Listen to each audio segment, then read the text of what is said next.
All right. How have you been lately? Good, good. How's football going? I'm having fun with it right this year. We've been winning a few games in a row now. Good, good. That's awesome. Congratulations, by the way. So what brought you in to see me today? I've been feeling a little off lately. I'm not quite sure what off means. Could you explain that a little more for me?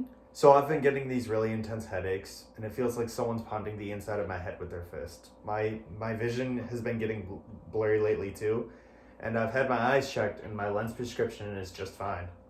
Okay. Are these physical symptoms causing you any sort of mental distress? It makes it really hard to concentrate in classes. I've let a few exams slip. I've even missed classes a few times. I forget to set my alarm a lot, and so I'm showing up late to a lot of things. Part of me is just being more forgetful lately, but I think part of it is also the fact that I keep waking up in the middle of the night, and I have a hard time of falling back asleep. Okay. If I recall correctly, you do have a history of sleep disruption and some insomnia. Is that correct? Actually, I started sleeping with the fan on about a year ago, and that's really helped with my insomnia up until now. Okay. I wasn't aware of that. That's awesome to hear, though. So then the sleep issues are definitely out of the ordinary. So do you know if you have any family history of chronic migraines? That just means a super intense headache that could happen pretty frequently over a long period of time. Do you know if that's happened to anyone in your family? No, ma'am. Can you recall a time recently when maybe you've been hit pretty hard on or anywhere near your head? Oh, yeah, definitely. Our last homecoming game, I got rocked by this huge offensive lineman, and I biffed it pretty hard on the ground. Okay. Have you considered getting screened for a concussion? Yeah, I've considered it. So that I'm guessing that means you haven't actually done it yet. Why is that?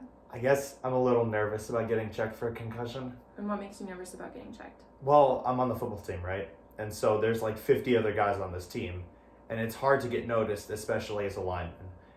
I've been playing a lot lately, like a lot. And if they check me out and tell me that I have a concussion, then they gotta tell the coach. And then I've gotta sit for 2 weeks or whatever time I've gotta sit.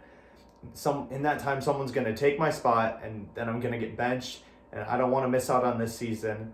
And I really just don't want to let my teammates down. Okay.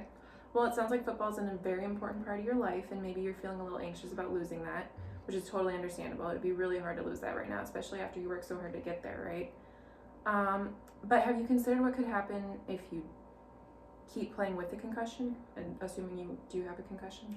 Well, the way I see it, I play with a few headaches now, and then I can recover once the season is over. Unless I get hit again and it gets worse, and then I guess I could have like brain damage or something. Exactly.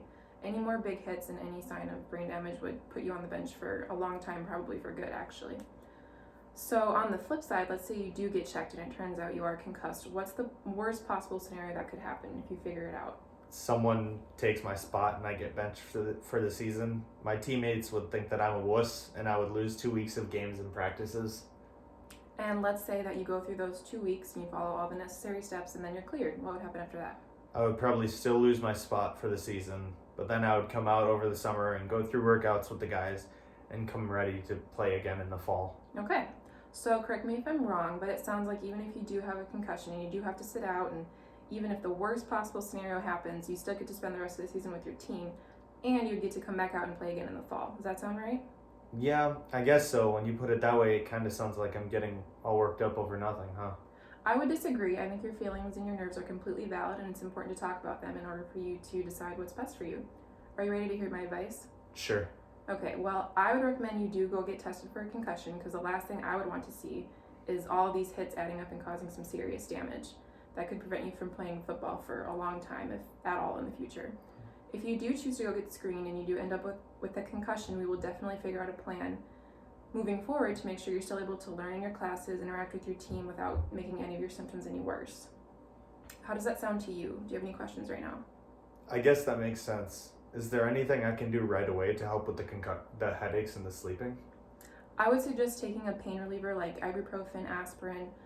Make sure you check the dosage and don't take any more than recommended. And I would also advise you to take it with food, because it does cause an upset stomach if you take it on an empty stomach.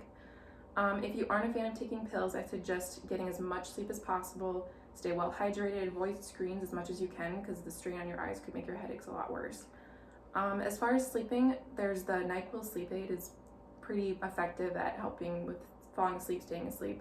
And it's available at Target, Walmart, anywhere you would go for your normal over-the-counter meds. I would also advise you for that to use as little as possible because you don't want to develop a dependency or anything like that. Otherwise, melatonin and magnesium are also natural sleep supplements.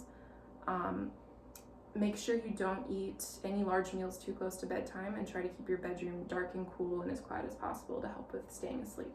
Does that sound good? Sounds good. Thank you. Yep.